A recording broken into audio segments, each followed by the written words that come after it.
ఓం నమ శివాయ. శ్రీ మాత్రే నమః. ఓం శ్రీ సాయిరం. అందరికీ నమస్కారం అండి. రేపే మార్చి 3 మంగళవారం చంద్రగ్రహణము చాలా పవర్ఫుల్. ఈ చంద్రగ్రహణం అనేది మంగళవారం రోజున పూర్వభాద్ర నక్షత్రపు 2వ పాదంలో మన భారతదేశంలో కనిపిస్తుంది. కాబట్టి ఈ గ్రహణం యొక్క నియమాలనేటివి మన భారతదేశంలో ఖచ్చితంగా పాటించాలి. ముఖ్యంగా ఈ రోజున ఇంట్లో ఆడవాళ్ళు పొరపాటున కూడా ఈ కూరను వండకూడదు, అలాగే తినకూడదు. కూడదు అని తింటే మాత్రం చేతిలో చిల్లి గవ్వ అనేది లేక నరకం అనుభవిస్తారు. అంతేకాకుండా అప్పుల పాలైపోతారు. జన్మల దరిద్రం అనేది పట్టి పీడిస్తుంది. అంతేకాకుండా ఈ ఆహార పదార్థాలు ఏవైతే ఉంటాయో వాటిని పొరపాటున కూడా వండినా లేదా తిన్నా కూడా అవి ముఖ్యంగా మీ యొక్క ఆరోగ్యం మీద ప్రభావం అనేది చూపించి అనారోగ్య సమస్యలను తెచ్చిపెడతాయి. అంటే కడుపు నొప్పి, తలనొప్పి, ఇలా ఎన్నో రకాల అనారోగ్య సమస్యలతో చాలా ఇబ్బంది పడవలసినటువంటి పరిస్థితి అనేది వస్తుంది. కాబట్టి ఈ కూరలను ఇంట్లో కానీ బయట కానీ వండొద్దు, తినొద్దు. చాలామంది అనుకుంటూ ఉంటారు గ్రహణ సమయంలో భోజనం తినకుండా ఉపవాసం ఉంటే మంచిది అని చెప్పేసి. నిజమే, కాదని అనటం లేదు. కానీ ఉపవాసం ఉండే వాళ్ళు చాలా తక్కువ మంది ఉంటారు. ఎక్కువ మంది అనారోగ్య సమస్యల వల్ల కావచ్చు, లేకపోతే తినకుండా ఉండలేక చిన్నపిల్లలు కావచ్చు, వృద్ధులు కావచ్చు, కొంతమంది వయసులో ఉన్నవారు కూడా తినకుండా ఉండలేరనమాట, పనులు చేసుకుంటూ ఉంటారు. కాబట్టి అలాంటి వారు తింటూ ఉంటారు. కాబట్టి అలాంటి వాళ్ళు ఏంటంటే నాన్ వెజ్ తప్ప ఇంకా మిగిలినవన్నీ తినొచ్చు, కూరగాయలు ఏమైనా తినేసి చెప్పేసి అన్ని రకాల కూరలు వండుకోవచ్చు అని ఈ వండకూడని కూర తింటూ ఉంటారనమాట. నాన్ వెజ్ ఒక్కటి తినకూడదు అనుకుంటూ ఉంటారు. నాన్ వెజ్ తినకూడదు అనుకున్న సంగతి అందరికీ తెలిసిందే. కానీ వెజ్లో కూరగాయల్లో కూడా ఈ ప్రత్యేకమైనటువంటి కూరగాయలు అనేటివి ఇలాంటి ప్రత్యేకమైనటువంటి తిథుల్లో వండకూడదు, తినకూడదు అని చెప్పేసి మనకు పురాణాలు చెప్తున్నాయి. కాబట్టి మీ వండొద్దు, తినొద్దు. వీటితో పాటుగా ఈ రోజున కొన్ని రకాలైనటువంటి పొరపాట్లు అనేటివి కూడా చేయకూడదు. కొన్ని రకాల పనులు చేయకూడదు. కొన్ని చేయాల్సిన పనులు అంటే పట్టు విడుపు స్నానాలు కావచ్చు, ఇలాంటివి ప్రతిదీ కూడా స్నానం చేసే నీటిలో ఏం వేసుకొని చేయాలి, అలాగే మగపిల్లలు ఉన్నవారు దిష్టి ఎలా తీసేసుకోవాలి, ఇంకా కొన్ని రకాలైనటువంటి పరిహారాలను చాలా ముఖ్యమైనటువంటి విషయాలు అనేటివి ఈ వీడియోలో చక్కగా వివరించబడతాయి. కాబట్టి మీరు ఈ వీడియోను కనుక మిస్ చేసుకున్నారంటే మాత్రం చాలా ఇబ్బంది పడతారండి. ఎందుకంటే ఈ వీడియోలో అన్ని రకాల ప్రశ్నలకు సమాధానం అనేది దొరుకుతుంది. గ్రహణం యొక్క సమయాలు కావచ్చు, గ్రహణంలో చేయాల్సిన పనులు, చేయకుండా పనులు, ప్రతిదీ కూడా ప్రతి పాయింట్ మీకు ఉపయోగపడుతుంది. కాబట్టి ఎక్కడ కూడా స్కిప్ చేయకుండా చివరి వరకు విని మరికొంతమంది మిత్రులకు రీచ్ అవ్వడం కోసం వీడియోకి ఒక లైక్ ఇచ్చి సపోర్ట్ చేయండి. రేపు మార్చి 3 అంటే మంగళవారం రోజున శ్రీ విశ్వావసునామ సంవత్సరంలో మంగళవారం పాక్షిక కేతుగ్రస్త చంద్రగ్రహణం అనేది ఏర్పడుతుంది. ఈ గ్రహణం అనేది మనకు భారతదేశంలో కూడా కనిపిస్తుంది. కాబట్టి ఖచ్చితంగా మనం ఈ సూతక నియమాలు అనేది పాటించాలి. గ్రహణ కాలం వచ్చేటప్పటికీ మధ్యాహ్నం 3:20 ప్రారంభమయ్యి సాయంత్రం 6:46 వరకు ఈ గ్రహణం అనేది ఉంటుంది. గ్రహణానికి ముందే సూతక కాలం అనేది ప్రారంభం అవుతుంది. కాబట్టి మార్చి 3వ తేదీ మధ్యాహ్నం 12 గంటల లోపే ప్రతి ఒక్కరు కూడా జాగ్రత్తలు అనేవి పడాలన్నమాట. ముఖ్యంగా గ్రహణానికి ముందు అలాగే గ్రహణానికి తర్వాత పట్టు విడుపు స్నానాలు అనేవి చేయాలి. ప్రతి ఒక్కరు కూడా గ్రహణానికి ముందు అలాగే గ్రహణానికి తర్వాత తలస్నానం అనేది చేయాలి. తల మీద నీటితో అంటే షాంపూ పెట్టి ఉతుక్కోకుండా మామూలుగా నీటిని పోసుకొని తలస్నానం అనేది చేయాలి. గ్రహణానికి ముందు పట్టు స్నానము, అలాగే గ్రహణం తర్వాత విడుపు స్నానం అనేది చేయాలి.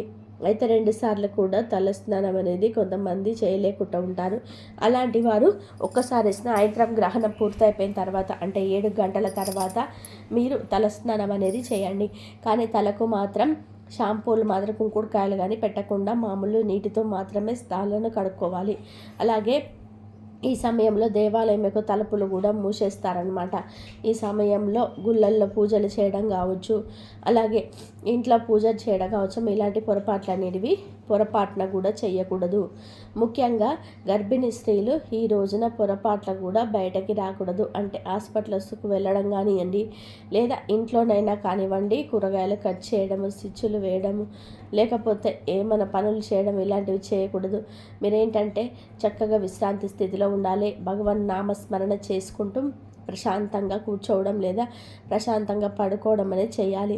ఏదైనా పనులు చేస్తే బయటకి వస్తే ఏంటంటే పిల్లలకి కొన్ని రకాల లోపాలతో పిల్లలు పుట్టే అవకాశం అనేది ఉంటుంది. అంతేకాకుండా ఇంటికి తలుపులు కిటికీలు లాంటివి కూడా మూసివేయాలి. ఎందుకంటే గ్రహణం తాలూకు విష కిరణాలు అనేటివి ఇంటి లోపలికి ప్రవేశించకుండా ఉండడానికి తలుపులు కిటికీలు వేసుకొని ఉండాలి. అలాగే ఆహారపు అలవాట్ల మీద పదార్థాల మీద కూడా దర్బన వేసుకోవాలి. చంద్రగ్రహణం రోజున వాతావరణంలోనే కొన్ని రకాలైనటువంటి విష కిరణాలు అనేటివి ఏర్పడుతూ ఉంటాయి. అంటే వాటిని రేడియేషన్ అని చెప్పేసి పిలుస్తూ ఉంటారు. అవి మనకున్నటువంటి ఆహార పదార్థాలలో ఆ యొక్క రేడియేషన్ అనేది చేరకుండా ఉండడానికంటే ముఖ్యంగా నిల్వ పచ్చళ్ళు కావచ్చు, లేదా బియ్యం కావచ్చు, పాలు, పెరుగు, నీళ్ళు, కూరగాయలు, అలాగే ఇంటి డాబా పైన కావచ్చు, ఇంట్లో ప్రతి ఒక్క చోట కూడా మీరు దర్బలను వేసుకోవడం వలన ఈ దర్బ ఏదైతే ఉన్నాయో వాటికి విషకిరణాలు అనేవి పూర్తిగా గ్రహించే శక్తి అనేది ఉంటుందన్నమాట. కాబట్టి తప్పకుండా వేసుకొని గ్రహణ కాలం పూర్తయిన తర్వాత వాటిని తీసేయండి. ఇక గ్రహణ కాలం పూర్తయిన తర్వాత తప్పకుండా విడుపు స్నానం అనేది కూడా చేయాలన్నమాట. ఈ రోజున మీరు స్నానం చేసేటువంటి నీటిలో దర్బలను కానీ, లేదా తులసి ఆకులను కానివ్వండి, లేదా చిటికెడంత ఉప్పును కానివ్వండి, మీరు స్నానం చేసేటువంటి నీటిలో వేసుకొని స్నానం చేయడం వలన ఈ గ్రహణ తాలూకు ఉన్నటువంటి చెడు ఏదైనా కూడా మిమ్మల్ని కానీ మీ కుటుంబాన్ని కానీ తాకకుండా ఉంటుంది. పిల్లలు కావచ్చు, పెద్దలు కావచ్చు, ఇలా ప్రతి ఒక్కరు కూడా స్నానం చేసే నీటిలో అసలు వీటిలో ఏదో ఒకటైనా సరే వేసుకొని చేయడం వలన ఆ స్నానం అనేది నదీ స్నానం అంత పవిత్రంగా మారుతుంది. ఈ గ్రహణం తాలూకు ఎఫెక్ట్ ఏది కూడా మీ మీద పడకుండా ఉంటుంది. అనారోగ్య సమస్యల బారిన పడకుండా ఉంటారు. 2 నూరేళ్ళ ఆయుష్తో సంతోషంగా ఉంటారు. ఎందుకంటే గ్రహణం తాలూకు కొన్ని రకాల విష వలయాలు అనేటివి మన భూమి మీద చేరుతూ ఉంటాయి. కాబట్టి వీటిని వేసుకోండి. అలాగే పసుపు వేసుకొని కూడా మీరు స్నానం అనేది చేయవచ్చు. స్నానం చేసిన తర్వాత నలుపు రంగు బట్టలు మాత్రం ఎట్టి పరిస్థితుల్లో కూడా ధరించవద్దు ఈ గ్రహణం రోజున. అలా కాదని ధరిస్తే మాత్రం చాలా నష్టాలు, నిందల పాలవుతారు. అలాగే ఎరుపు రంగు బట్టలు కూడా మీరు ఈ రోజున ధరించవద్దు. ఎందుకంటే గ్రహణం మనకు చంద్రుడు ఎరుపు రంగులో ఉంటాడు. అలాగే మంగళవారం కూడా మన కీడుతో వచ్చింది కాబట్టి నలుపు, ఎరుపు తప్ప మీరు ఏ రంగు వస్త్రాలైనా సరే వేసుకోవచ్చు. నిర్మానుష్యమైనటువంటి ప్రదేశాలకు 4 దిక్కులు కలిసే రోడ్డు కూడా ఎటువంటి ప్రయాణాలు చేయటం కానివ్వండి, ఇలాంటివి పొరపాటున కూడా చేయవద్దు. ఈ రోజున ఇనుప వస్తువులు అనేటివి వీటి పరిస్థితుల్లో కూడా ఇంటికి కొనుక్కొని తెచ్చుకోవద్దు. ఇక మగవారు గడ్డం చేసుకోవడం కావచ్చు, లేదా క్రాఫ్ట్ చేసుకోవడం కావచ్చు, అలాగే తలకు నూనె రాసుకోవడము, జుట్టు విరబోసుకోవడము, గోళ్ళు కత్తిరించుకోవడము, ఇలాంటి పొరపాట్లు అనేటివి చేయవద్దు. తర్వాత గ్రహణం పూర్తయిపోయినాక ఇల్లంతా కూడా ఉప్పు నీటితో శుభ్రంగా తుడవండి. చెడు అంతా కూడా పూర్తిగా తొలగిపోతుంది. తర్వాత ఇంట్లో పసుపు నీటిని కూడా చల్లండి. గ్రహణ కాలం పూర్తయిపోయిన తర్వాత పసుపు నీటిని చల్లడం వలన ఈ గ్రహణం తాలూకా ఉన్నటువంటి రేడియేషన్ అంతా, దర్బలు ఇవన్నీ కూడా ఉంటాయి కదా, వాటంతా తొలగించి ఏదైనా పాల నీటిలో వేసేసి పసుపు నీటిని చల్లడం వలన ఇల్లు శుద్ధి అవుతుంది. ధూపం వేసుకుంటే ఈ దుష్ట శక్తులు, ఈ చెడు ప్రవాహాలు, ఈ చెడు కిరణాలు ఇవన్నీ కూడా ఆ ధూపం యొక్క పొగ రూపంలో మొత్తం కూడా బయటికి వెళ్ళిపోతాయి. అలాగే గర్భిణీ స్త్రీలు ఉన్నటువంటి ఇళ్లకు మర్చిపోకుండా వేపాకుల తోరణాలు కట్టుకోండి. వేపాకులు అమ్మవారి స్వరూపం కాబట్టి వేప మండలు మీరు ఇలాగా వేపాకుల తోరణాలు కట్టుకోవడం వల్ల మీ ఇంటికి రక్షణ కవచం లాగా పనిచేస్తాయి అన్నమాట. ఇక ఈ రోజున ఏదైనా ఉద్యోగాలు కావచ్చు, వ్యాపారస్తులకి కూడా శుభకార్యాలు, ఏదైనా బిజినెస్ పనులకు మొదలు పెట్టడం కానివ్వండి, ఈ గ్రహణం రోజున ఇలాంటి పనులు చేయవద్దు. చేస్తే మాత్రం చాలా నష్టపోతారు. ఇదే రోజున హోలీ పండుగ కూడా వచ్చిందనమాట. దీన్ని హోలీ పూర్ణిమ అని పిలుస్తూ ఉంటారు. ఈ రోజున హోలీ పండుగను చేసుకోవాలి అని అనుకున్న వాళ్ళు మీరు మధ్యాహ్నం 12 గంటల లోపే ఈ హోలీ ఆటలు అనేటివి ముగించుకోండి. తర్వాత మాత్రం చేయొద్దు. ఎందుకంటే చంద్రుడు అంటే ఆ తల్లికి గ్రహణం పట్టిన రోజున ఈరోజు మనము 12 తర్వాత ఆడడం మంచిది కాదు. ఇక ఈ రోజున మీ ఇంటి బయట గేట్కి ఏంటంటే నిమ్మకాయల మిరపకాయలు దండల గుచ్చి కట్టుకోండి. అలా కట్టుకోవడం వల్ల ఏంటంటే ఎలాంటి దుష్టశక్తుల ప్రభావం అనేది మన ఇంటిని తాకకుండా ఉండడానికి, అలాగే ఈ రేడియేషన్ కిరణాలు ఏవైతే ఉన్నాయో అవి ఏవి కూడా మనకు ప్రవేశించకుండా ఉండడానికి ఈ నిమ్మకాయలు చాలా శక్తివంతంగా ఉంటాయి. ఆంజనేయ స్వామి యొక్క అనుగ్రహం అనేది కలుగుతుంది. ధైర్యాన్ని, క్షేమాన్ని మనకు అందిస్తాయి. గ్రహణం పూర్తయిన తర్వాత మీరు వాటిని తీసి బయటపడేయచ్చు. అలాగే ఈ రోజున వేప చెట్టును కనుక తాకినట్లయితే మీకున్నటువంటి జన్మల పాపాలు, దోషాలు పూర్తిగా తొలగిపోతాయి.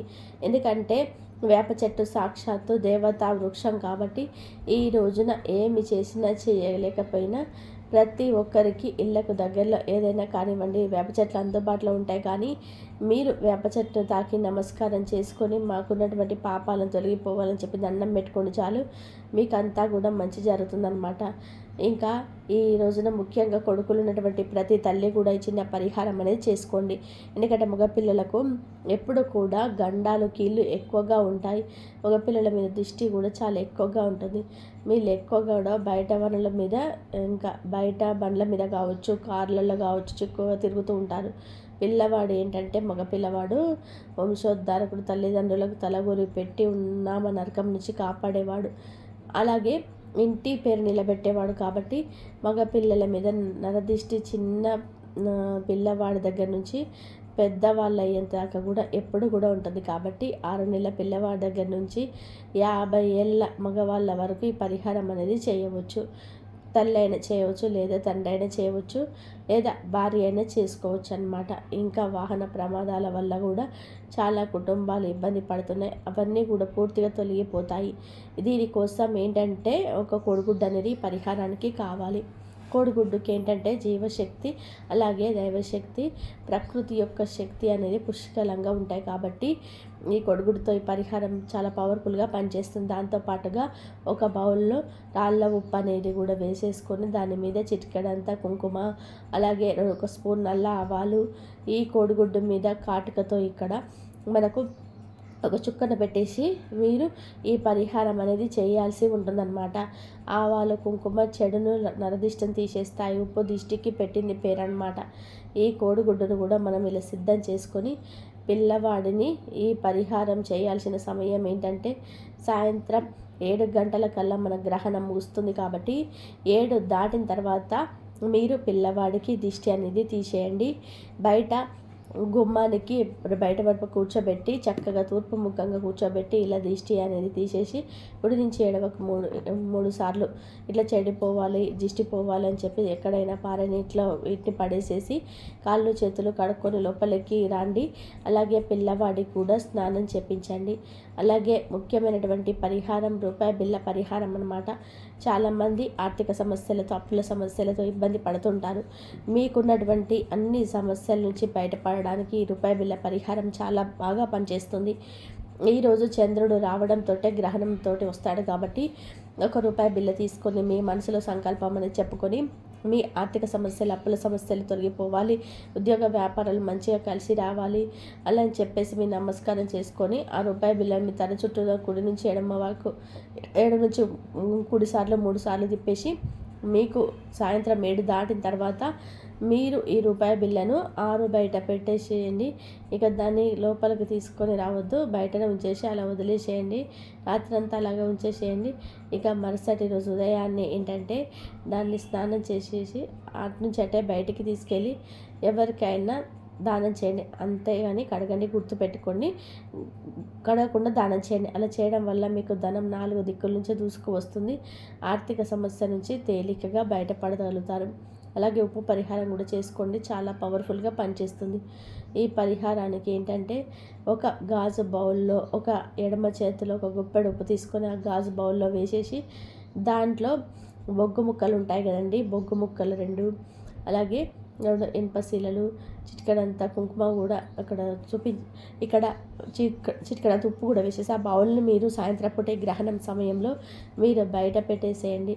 అంటే మీ ఇంటి గుమ్మానికి కావచ్చు, లేదా మీ డాబా పైన కావచ్చు, ఎక్కడ ఒక చోట బయట పెట్టేసేయండి. ఇలా చేయటం వలన ఈ ఉప్పు పరిహారం అనేది చాలా శక్తివంతంగా పనిచేస్తుంది. ఉప్పు పరిహారం వల్ల అప్పులు ఏదైనా తొలగిపోతాయి. ఇందులో వేసినటువంటి బొగ్గులు ఈ గ్రహణం తాలూకా మనకు దుష్ట శక్తుల నుంచి మనం కాపాడుతాయి. ఇనుపశిలలు కూడా శనిని తొలగించడానికి ఇనుపశిలలు కొనుక్కొచ్చుకోవడానికి ఇంట్లో ఉన్న మేకులు మాత్రమే వేసుకోండి. అలాగే కుంకుమ చెడుని తీసేస్తుంది. అలాగే రాత్రంతా ఉంచేసేసి బౌల్ని మరుసటి రోజు ఉదయాన్నే తీసేసి పారే నీటిలో పోసేయండి. ఇలా చేయడం వలన ఈ చెడు కీడు ₹1,00,00,000 అప్పున్న సొర చాలా తేలికగా కరిగిపోతుంది అనమాట. కాబట్టి చక్కగా ఇలా చేయండి. ఇంకా ఈ రోజున ప్రతి ఒక్కరు కూడా గ్రహణం రోజున గోమాత ఒక నమస్కారం చేసి గోవుకు ఆహారంగా ఏదైనా తినిపించండి. గోమాతలో మనకు 3,00,00,000 దేవతలు కొలువై ఉంటారు కాబట్టి దోషాలున్న పూర్తిగా తొలగిపోతాయి. అలాగే గ్రహణం పూర్తయిన తర్వాత ప్రతి ఒక్కరూ దేవుడి పటాలను శుభ్రంగా తుడవండి. అలా తుడిచి సాయంత్రం 7 తర్వాత దేవుడి పటాలు శుభ్రంగా తుడిచేసి మరుసటి రోజు దీపారాధన చేసుకోండి. ఇలా చేయడం వల్ల చాలా మంచి జరుగుతుంది. మీకు దగ్గరలో శివాలయం ఉన్నా లేదా మీ ఇంట్లో శివలింగం ఉన్నా సరే చెంబడి నీటితో కానీ లేదా పాలతో కానీ శివలింగానికి తప్పకుండా అభిషేకం చేయండి. ఇలా చేయటం వలన ఈ గ్రహణం తాలూకు ఉన్నటువంటి ఎఫెక్టు చెడు కీడు ఇబ్బందులన్నీ పూర్తిగా తొలగిపోతాయి. కాబట్టి ఇలాంటి చిన్న నియమాలన్నిటివి ఆచరించండి. ఇక మనం చేసే ఈ పూజలు పరిహారాలు అన్నీ కూడా దైవానికి చెంది ఈ గ్రహణం వల్ల చెడు ఏది మనకు కలగకుండా ఉండాలి అంటే ఈ రోజున ఈ కూరల్ని మాత్రం వండొద్దు, తినొద్దు. అందులో మొట్టమొదటిది వచ్చేటప్పటికి పొట్లకాయ. ఈ పొట్లకాయలో మనకు పొడవుగా పాము రూపంలో ఉంటాయి కాబట్టి ఈ రోజున పొట్లకాయలోనే పొరపాటున కూడా ఉండొద్దు, తినొద్దు. కూడదని తింటే మాత్రం మీరు చేతులారా దరిద్ర బాధలు కొనుక్కొని తెచ్చుకున్నట్లే అవుతుంది. ఇక తర్వాత వంకాయలు. ఈ వంకాయలు ఏంటంటే మనకు చూడడానికి నలుపు రంగులో ఎక్కువగా కనిపిస్తూ ఉంటాయి. నెగిటివ్ ఎనర్జీని కలిగి ఉంటాయి. వంకాయలు తినడం వలన అప్పుల పాలైపోతారు కాబట్టి వంకాయలను వండొద్దు, తినొద్దు. తర్వాత టమాటాలు. ఈ టమాటాలను మనం మంగళవారంతో కూడుకొని వచ్చింది కాబట్టి మంగళవారానికి అధిపతి కుజుడు కాబట్టి కుజుడు ఎరుపు రంగులో ఉంటాడు కాబట్టి ఈ రోజున ఎర్రటి రంగులో ఉన్నటువంటి ఈ టమాటాలను పొరపాటున కూడా వండొద్దు, తినొద్దు. కూడదని తింటే మాత్రం మీ జాతకంలో ఉన్న కుజదోషాలనేటివి పెరిగి చాలా ఇబ్బందులు పడాల్సిన పరిస్థితి వస్తుంది. తర్వాత ఎర్ర కందిపప్పు. ఈ ఎర్ర కందిపప్పు కూడా రేపు పొరపాటున కూడా ఎట్టి పరిస్థితుల్లో ఉండొద్దు, తినొద్దు. తింటే మాత్రం ఖచ్చితంగా కుజదోషాలు పెరుగుతాయి. మీరు మామూలుగా పప్పులు వండుకోవచ్చు. వీటితో పాటుగా ములక్కాయలు. ఈ ములక్కాయలు మనకు ఆరోగ్యపరంగా చాలా మంచివే కానీ ఈ గ్రహణం రోజున ఈ ములక్కాయలు వండుకోవడం వలన కొంత నెగటివ్ అనేది ఏర్పడుతుంది కాబట్టి వండొద్దు. తర్వాత క్యారెట్, బీట్రూట్. వీటిని ఎక్కువగా జ్యూస్ రూపంలో వాడుతూ ఉంటాము. ఇవి మనకు ఎరుపు రంగులో ఉంటాయి కాబట్టి క్యారెట్, బీట్రూట్లో వల్ల కూడా మన కుజదోషాలు ప్రత్యేకంగా ఈ రోజున తాగటం వలన చాలా ఇబ్బందులు అనేవి పెరుగుతాయి జాతకంలో. అలాగే బీరకాయలను కూడా ఈ రోజున వండొద్దు, తినొద్దు. అలాగే సొరకాయ. ఈ సొరకాయను కూడా వండొద్దు, తినొద్దు. అలాగే తోటకూర, నువ్వులు. వీటిని కూడా వాడొద్దు. కావాలంటే మీరు బ్రాహ్మణులకు దానంగా ఇవ్వండి. ఇంకా దుంపలు, చిలకడ దుంపలు కావచ్చు, పొటాటోస్ కావచ్చు, ఇట్లా దుంప జాతికి చెందినటువంటివి కూడా ఏవి కూడా ఈ రోజున వండొద్దు, తినొద్దు. వీటితో పాటుగా పొట్ట గొడుగులు కూడా ఈ రోజున వండొద్దు, తినొద్దు. చాలామంది కూడా నాన్ వెజ్కి బదులు వీటిని వండుకొని తింటూ ఉంటారు. ఇలా వీటిని తింటే మాత్రం అనారోగ్య సమస్యలు పట్టి పీడిస్తాయి. ఇంకా తర్వాత బూడిద గుమ్మడికాయ జ్యూసులు కానివ్వండి లేదా తీపి గుమ్మడికాయ కానివ్వండి, ఇలాంటి వాటిని కూడా ఈరోజు ఆహారంగా చేర్చుకోవద్దు. తర్వాత అల్లము, ఉల్లి, వెల్లుల్లి ఇలాంటి వాటిని కూడా ఈరోజు కూరలో వేయకుండా ఉండడమే మంచిది. ఇంకా కోడిగుడ్డు. ఈ రోజున పొరపాటున కూడా కోడిగుడ్డు కూడా మాంసాహారమే కాబట్టి గుడ్డును కూడా వండొద్దు, తినొద్దు. ఇంకా చికెను, మటను, చేపలు, పీతలు, రొయ్యలు ఇలాంటి నాన్ వెజ్కు సంబంధించినటువంటి ఆహార పదార్థాలు ఏవి కూడా వండడం కానీ తినడం కానీ చేయవద్దు. దానివల్ల మీకు అనారోగ్య సమస్యలు, ఆర్థిక సమస్యలు, అప్పుల బాధలు ఇవన్నీ కూడా పట్టి పీడిస్తాయి. అలాగే చంద్రుడి యొక్క ఆగ్రహానికి గురి అవుతారు. అలాగే పరమేశ్వరుడి యొక్క ఆగ్రహానికి కూడా గురి అవుతారనమాట. కాబట్టి కూరల విషయంలో ఈ జాగ్రత్తలు తప్పనిసరిగా ఇన్ని నియమాలను, ఇన్ని పరిహారాలను పాటించినప్పుడు ఈ కూరల విషయంలో కూడా జాగ్రత్తలు తీసుకోవాలి. లేకపోతే మాత్రం చేతిలో చిల్లి గవ్వ అనేది ఉండదు. లక్ష్మీదేవి మీ ఇంట నిలబడదు. వీటితో పాటుగా భార్యాభర్తలు కూడా బ్రహ్మచర్యం అనేది పాటించాలి. అలాగే గ్రహణం పూర్తయ్యాక స్నానం చేసి దగ్గరలో ఉన్నటువంటి ఆలయానికి వెళ్ళి అక్కడ పంతులు గారికి బియ్యము, పాలు, పంచదార, నెయ్యి, బట్టలు, అలాగే నల్ల నువ్వులు, తోటకూర, పప్పు ధాన్యాలు దానం ఇవ్వడం వలన మానసిక ఆందోళనలు, కేతు ప్రభావం తగ్గుతాయి. లేదా ఎవరికైనా ఒక పేదవారికి భోజనాన్ని ఆహారంగా ఎవరైనా పెట్టండి. అలా చేయడం వల్ల మంచి జరుగుతుంది. అలాగే రావి చెట్టు ఉంటే రావి చెట్టును తాకి 21 సార్లు ప్రదక్షిణలు చేయండి. ఇంటి ముందు కట్టినటువంటి గుమ్మడికాయలు ఉంటాయి కదండి, ఈ రోజున కట్టద్దు. కానీ అంతకుముందు కట్టినటువంటి గుమ్మడికాయలు ఇలాంటివి ఉంటాయి కదండి, నిమ్మకాయలు కావచ్చు, గుమ్మడికాయలు కావచ్చు, వీటిని మీరు గ్రహణం పూర్తయిపోయిన తర్వాత తీసేయండి.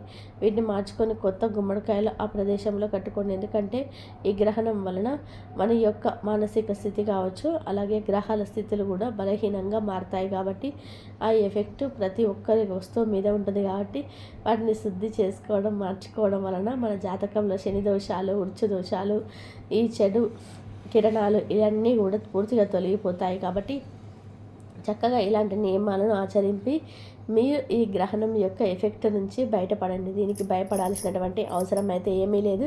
చక్కగా నేను చెప్పినటువంటి నియమాలను, పరిహారాలను పాటిస్తే ప్రతి ఒక్కరు కూడా, గర్భిణీ స్త్రీలు కావచ్చు, ప్రతి ఒక్కరు కూడా ఈ ఎఫెక్ట్ అనేది ఎవరిని కూడా తాకదు. దీని వలన ఎటువంటి చెడు కీడనేది జరగదనమాట. అర్థమైంది కదండి. గ్రహణం రోజున చేయాల్సిన పనులు, అలాగే చేయకూడని పనులు, పట్టు విడుపు స్నానాలు, తీసుకోవాల్సినటువంటి జాగ్రత్తలు, వండకూడని కూరలు, స్నానం చేసే నీటిలో ఏం వేసుకోవాలి, కొడుకులు ఉన్నటువంటి తల్లులు ఏ పరిహారం చేయాలి, ఇలాంటివన్నీ కూడా మన వీడియో మీకు నచ్చితే వీడియోకి తప్పకుండా ఒక లైక్ ఇచ్చి సపోర్ట్ చేయండి. లైక్ చేసినప్పుడు కామెంట్స్ దగ్గర హైప్ వస్తుంది, అక్కడ మీ యొక్క పాయింట్స్ అనేవి యాడ్ చేయొచ్చు. అలాగే మీకు తెలిసినటువంటి ఫ్రెండ్స్ కూడా షేర్ చేస్తే వెళ్ళిపోతుంది. మొట్టమొదటిసారిగా మన ఛానల్ని చూస్తుంటే సబ్స్క్రైబ్ చేసుకొని అలానే బ్లెక్ చిక్ చేస్తే నేను పెట్టే ప్రతి వీడియో ముందుగా మీకు నోటిఫికేషన్ రూపంలో చేరుతుంది. కాబట్టి ఒక లైక్ ఇచ్చి సపోర్ట్ చేస్తారని చెప్పి మనస్ఫూర్తిగా కోరుకుంటూ, కామెంట్ బాక్స్లో ఓం చంద్రాయ నమః అని కామెంట్ చేయడం వలన మీకు అంతా కూడా శుభం కలుగుతుంది. ఎందుకంటే గ్రహణ కాలం పుణ్యకాలం కాబట్టి ఆ సమయంలో కీడు అంటే చెడు ఎంత ఉంటుందో మంచి కూడా అంతే ఉంటుంది. కాబట్టి ఓం